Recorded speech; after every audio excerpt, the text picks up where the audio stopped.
우리는 어릴 때부터 열심히 살면 성공한다고 배웠습니다. 하지만 자본주의에서 무작정 열심히만 하는 건 오히려 가난으로 가는 지름길이었습니다. 죽어라 이래도 내 집 마련은커녕 삶은 더 팍팍해지기만 합니다. 저도 30살까지 모은 돈이 영원인 빈털터리였기에 그 막막함 누구보다 잘 압니다. 그런데 충격적인 사실은 이건 단순히 우리 노력이 부족해서만은 아니라는 겁니다. 우리가 가난해질 수밖에 없는 숨겨진 진짜 이유와 지금 당장 부를 쌓을 수 있는 현실적인 방법을 말씀드리겠습니다.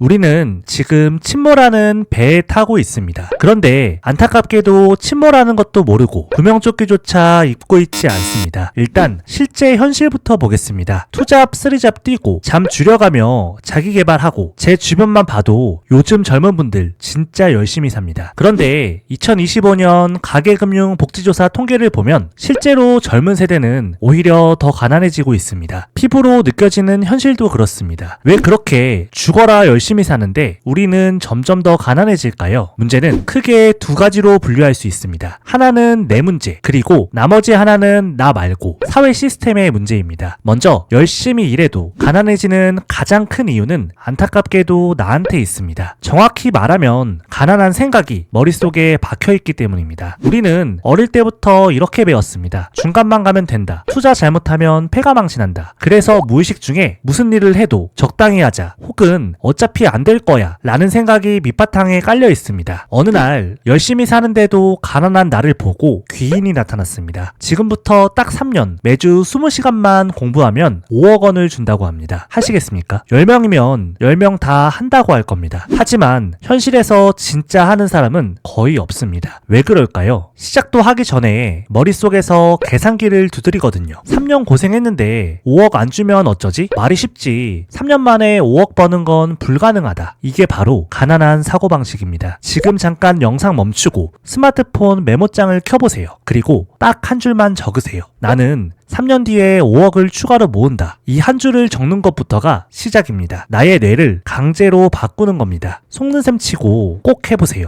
그런데 3년 만에 5억을 모으는 게 현실적으로 가능한가요? 라고 물어보실 수 있는데요. 그냥 모으기만 하면 당연히 불가능합니다. 하지만 레버리지를 활용하면 5억이 아니라 10억 이상이 될 수도 있습니다. 빈말이 아니라 진짜로 될 수 있습니다. 물론 상황에 따라 3년이 아니라 4년이 걸릴 수도 있겠죠. 핵심은 장기적인 사고를 해야 한다는 겁니다. 대부분 단기적으로만 생각하기 때문에 축적의 힘을 안 믿습니다. 예를 들어 1년에 3천씩 모아도 9천밖에 안 되는데 5억은 불가능하다 이렇게 생각합니다. 반면 부자들은 덧셈이 아니라 곱셈으로 생각합니다. 눈사람 만들 때를 떠올려 보세요. 처음엔 주먹만한 눈뭉치 만드는 것도 힘듭니다. 하지만 이 구간을 넘어서 어느 정도 커지면 굴리기만 해도 기하급수적으로 불어납니다. 오늘 내가 공부한 시간이 당장은 티가 안 나도 5년 뒤, 10년 뒤에는 10억, 20억 이상의 차이를 만듭니다. 결국 이 복리의 개념을 믿는 사람만 행동할 수 있습니다. 그런데 가난한 사고방식을 가진 사람들은 오직 덧셈만 합니다. 돌이켜보면 제가 그랬습니다. 회사 다니면서 알바도 열심히 했는데 돈이 안 모이더라고요. 월급에 알바비만 모아서 돈을 모으려고 했습니다. 하루 일하면 하루 돈 받고 단기적으로만 생각한 거죠. 그러니 일은 열심히 하는데 계속 가난해졌습니다. 정리하자면 구체적인 방법은 이렇습니다. 돈을 벌고 모으고 불리는 세 가지를 나눠서 실행하면 됩니다. 모두 장기적인 사고를 갖고 축적해야 합니다. 점점 많이 벌고 많이 모으고 많이 불리는 구조를 만들어야 합니다. 저는 당장 돈이 필요한데 어떻게 하나요? 이런 질문을 하실 수 있습니다. 물론 당장 돈이 필요하면 부업을 해야겠죠.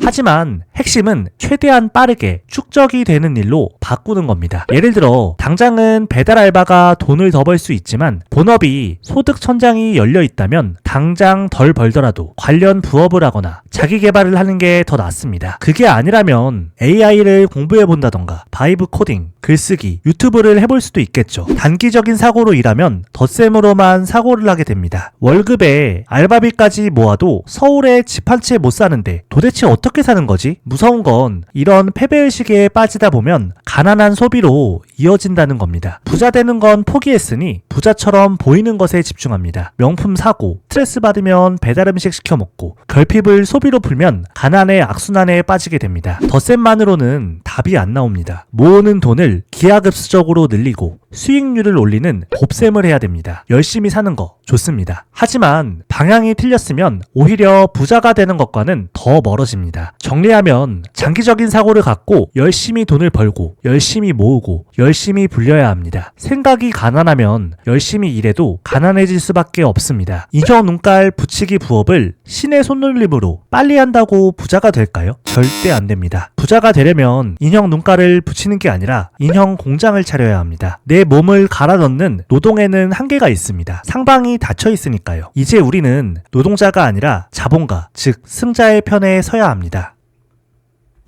그런데 열심히 일해도 가난해지는 이유는 단순히 나 때문만은 아닙니다. 진짜 문제는 사회 시스템에도 있습니다. 가만히 있으면 중간은 간다, 이런 말이 있습니다. 하지만 열심히 벌어서 모은 내 돈은 가만히 있으면 인플레이션에 녹아 없어집니다. 우리는 인플레이션을 이길 수 있도록 돈을 불려야 합니다. 수익률의 기준은 7%입니다. 내 자산이 매년 7%씩 불어나지 않으면 사실상 돈을 잃고 있는 겁니다. 왜냐하면 매년 정부에서 돈을 7%씩 찍어내기 때문에 물가는 10년마다 2배씩 올라갑니다. 이런 정부의 합법적인 도둑질을 인플레이션이라는 고상한 용어로 부릅니다. 매년 몰래 담벼락 넘어와서 100만원 중에 7만원 들고 도망가는 거예요. 놀랍게도 이걸 모르시는 분들이 너무 많습니다. 그런데 정부에서 물가 상승률은 매년 2% 정도라고 하던데요? 라고 말씀하실 수 있습니다. 하지만 공식 물가지수와 체감은 괴리가 있습니다. 실제로 김밥값만 봐도 2000년대 중반 1,000원, 2010년 중반 2,000원, 2020년대 중반 4,000원으로 10년마다 2배씩 올랐습니다. 결론적으로 나도 모르는 사이에 도둑질 당해서 구매력이 줄어드는 겁니다. 투자로 돈을 벌겠다, 이런 문제가 아니라 이건 생존의 문제입니다. 내가 죽어라 이래서 모은 돈을 나도 모르는 사이에 훔쳐가는 거죠. 비유적인 표현이 아니라 나라에 진짜 도둑놈이 있으니 가난해지는 겁니다. 그럼 이 도둑을 어떻게 막아야 될까요? 도둑을 막는 방법은 딱 하나입니다. 바로 투자라는 구명조끼를 입는 겁니다. 영화 타이타닉이 실화인 거 아시죠? 1912년 절대 가라앉지 않는 배라고 불렸지만 결국 침몰했습니다. 그런데 진짜 비극은 배가 가라앉은 게 아니었습니다. 승객 수에 비해 구명보트가 턱없이 부족했다는 겁니다. 지금 우리가 딱 그 상황입니다. 열심히 일해서 월급 받는 삶이라는 배는 영원히 안전할 것 같지만 인플레이션이라는 암초를 만나 서서히 가라앉고 있습니다. 큰 자본 없이 출발한 우리 같은 보통 사람에게 남은 유일한 구명조끼는 투자뿐입니다. 정리하면 돈을 벌고 모으는 것은 기본이고 돈을 불리는 것도 필수가 되었습니다. 투자라는 구명조끼를 입는 것은 물에 빠져 죽지 않기 위한 생존의 문제입니다.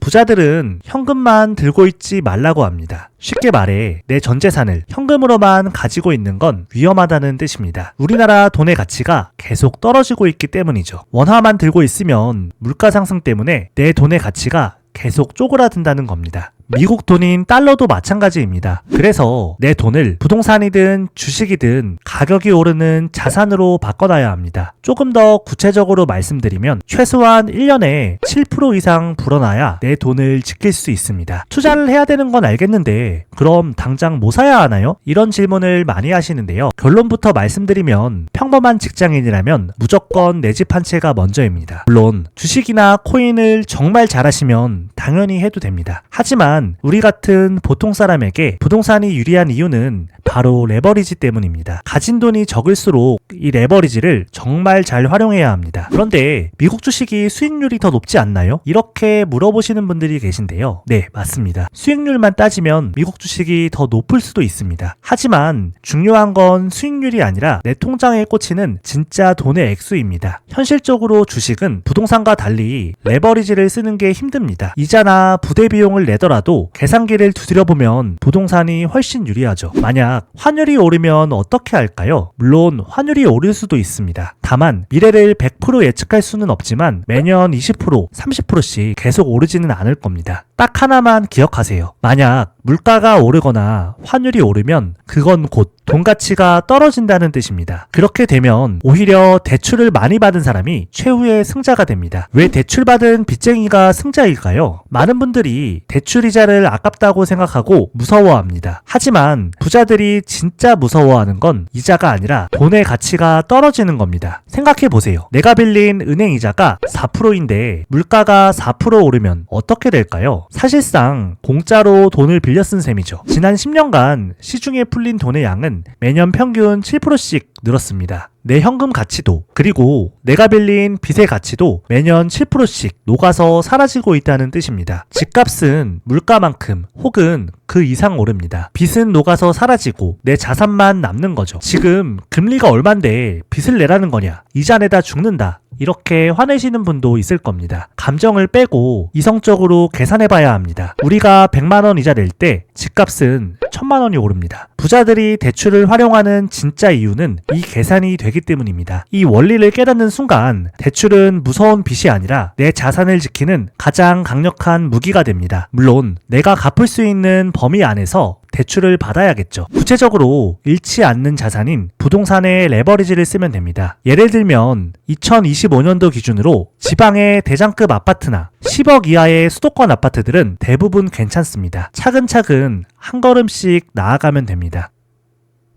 그럼 보통 사람인 우리는 당장 뭐부터 해야 할까요? 가장 중요한 건 대단한 기술이 아니라 마음먹기입니다. 우선 내 집 마련을 1순위 목표로 잡으세요. 늦어도 3년 안에 내 이름으로 된 등기를 치겠다고 날짜를 정하고 달력에 적어두세요. 목표를 정하고 그걸 쪼개면 계획이 되고 오늘 할 일이 나옵니다. 연봉이 적은데 3년 만에 집을 어떻게 사나요? 라고 하실 수 있는데요. 3년 만에 집값 5억, 10억을 전부 다 모으라는 게 아닙니다. 집을 살 수 있는 최소한의 종잣돈과 대출 이자를 감당할 수 있는 월급 관리를 시작하라는 뜻입니다. 정말 특수한 경우를 빼면 독하게 마음먹으면 3년이면 누구나 내 집 한 채는 세팅할 수 있습니다. 굳게 마음을 먹지 않으면 어떻게 될까요? 그 돈으로 차 바꾸고 해외여행 가고 집이 뭐가 중요해? 오늘 행복하면 됐지 라며 현실과 타협하게 됩니다. 그 순간 영원히 가난의 굴레에 갇혀버리는 겁니다. 마음을 먹었다면 번 돈을 모으고 저절로 불어나는 시스템을 만들어야 합니다. 몇 가지만 하면 됩니다. 지출보다 수입이 많아야 하는 건 기본입니다. 간단한 통장 쪼개기나 ETF 적립식 매수처럼 월급 받으면 해야 하는 행동 수칙들이 있습니다. 다들 잘해야 가계부 쓰는 정도고 대부분은 아예 모르시더라고요. 돈이 밑에서 계속 줄줄 새는데 구멍부터 막아야 합니다. 관련된 구체적인 방법은 다음 영상에서 자세하게 말씀드리겠습니다. 많은 분들이 주식이든 부동산이든 투자 한번 대박 나면 부자가 되는 줄 압니다. 절대 아닙니다. 부자가 되려면 일단 열심히 살아야 합니다. 저는 죽어라 열심히 사는데 왜 부자가 아닐까요? 이렇게 생각하실 수 있습니다. 방향이 틀렸기 때문입니다. 올바른 방향으로 열심히 살아야 합니다. 앞서 말씀드린 것처럼 열심히 벌고 모으고 불려야 합니다. 이 세 문장에 부자 되는 법이 다 들어 있습니다. 이 세 가지는 덧셈이 아니라 곱셈이라서 하나라도 0이면 결과는 0이 됩니다. 그런데 대부분 사람들은 열심히 벌려고만 합니다. 다들 열심히 모으고 불리지 않나요? 아니요. 의외로 안 합니다. 주변만 봐도 모든 사람이 재테크에 관심 있을 것 같나요? 주식 이야기, 부동산 이야기 잠깐 하다가 결국 연예인 얘기나 누구 뒷담화로 끝납니다. 대부분 안 합니다. 그래서 우리에게는 기회가 있습니다. 경쟁자가 없으니까요. 진심으로 말씀드립니다. 길게 보고